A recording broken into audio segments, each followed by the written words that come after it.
Mu district ey'e Namayingo abakulira ebyenjigiriza bagamba nti beeraliikirivu olw'enteekateeka y'okuwandiisa abaana ku nsonga y'endagamuntu okulwa nnyo n'etuuka ekisana mu kitundu ekyo. Bagamba nti district endala zaalyadde empanga kyokka nga mu yo waabwe bagamba nti balindiridde empapula ezijjuzibwamu balyoke bawandiise abaana bano batadde amaaso mu luguudo banaatera galinnya nga mpaawadde olupapula olumu lwe balaba. Enteekateeka ya gavumenti ey'okuwandiisa abaana mu masomero ali wakati w'emyaka 5 n'emyaka 16 yatongozebwa egibuvuddeko okulaba nga bafuna endagamuntu abadde District Namayingo bawulira mpula ebitundu bya ggwanga ebirala. Akulira ebyenjigiriza mu disitulikiti eyo Kawere Nayi ategeeza nti ali mu kutya olw'amasomero agali mu kitundu kyatwala ekya Namayingo okubanga enteekateeka erinadduukayo kyokka ng'eriko ebbanga ttono nga singa tewaba kikolebwa boolekedde okulekebwa emabega. Naye obuzibu bwe tufunye nti tebanaatuleetera materials kyatandika ku 29 May kikoma mu August. Tebanaatuuka eno baatuleeterako materials ntontono naye twagala kubakubira omulanga nti tujja kugayaaza abantu bano bongere mu speed. Kawere asinzidde ku mukolo ogw'okukiza obukulembeze bw'akakiiko akafuzi akaddukanya essomero erya Kifuyo SS n'abasaba nabo okumukwasizako okulaba nga balondoola ensonga eno abaana baabwe basobole okuwandiisibwa ng'obudde tebunnaggwaayo.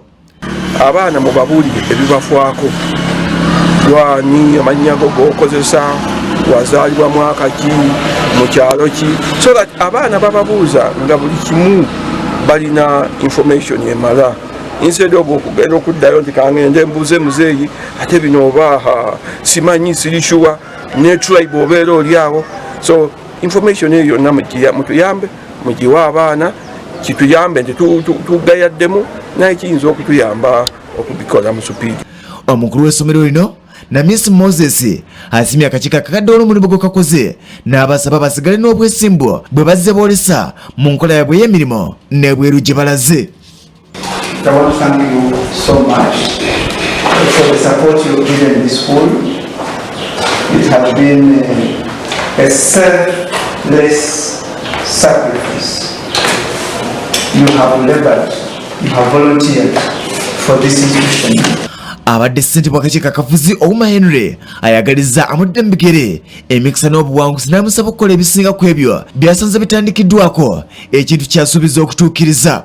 I also encourage him to mobilize these parents so that more students can come to the school. And I wish him very successful work. Let him build from where I have left to make Kifuyo a very sounding school. Abayizi ku ssomero lino bakukulumidde gavumenti bulijjo okubalekanga emabega ne babeera ng'abeerabirwa ne basaba buli nteekateeka gy'ebeereze ereme kubajjukiranga mawulu.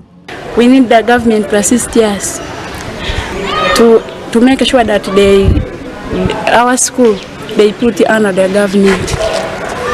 That will help us, for us we are poor, so that we can manage to stay at school. Good. Because we have the problem of getting school fees. Expect some improvement where some teachers are young. We shall get some new teachers who will help in wiki areas, especially sciences, where have been suffering. The government providing for us more dormitories because we have few dormitories here, more textbooks that we can revise and perform well and excel. Omukolo guggweredde mugaba birabo nga basima ebirungi ebikoddwa akakiiko akakadde akabaddewo. So ladies and gentlemen, that are saying over. Bikusakiddwa Kyambadde Lawrence ku Lwasot TV e Namayingo. Weewaawo bifudde mu disitulikiti ey'e Namayingo.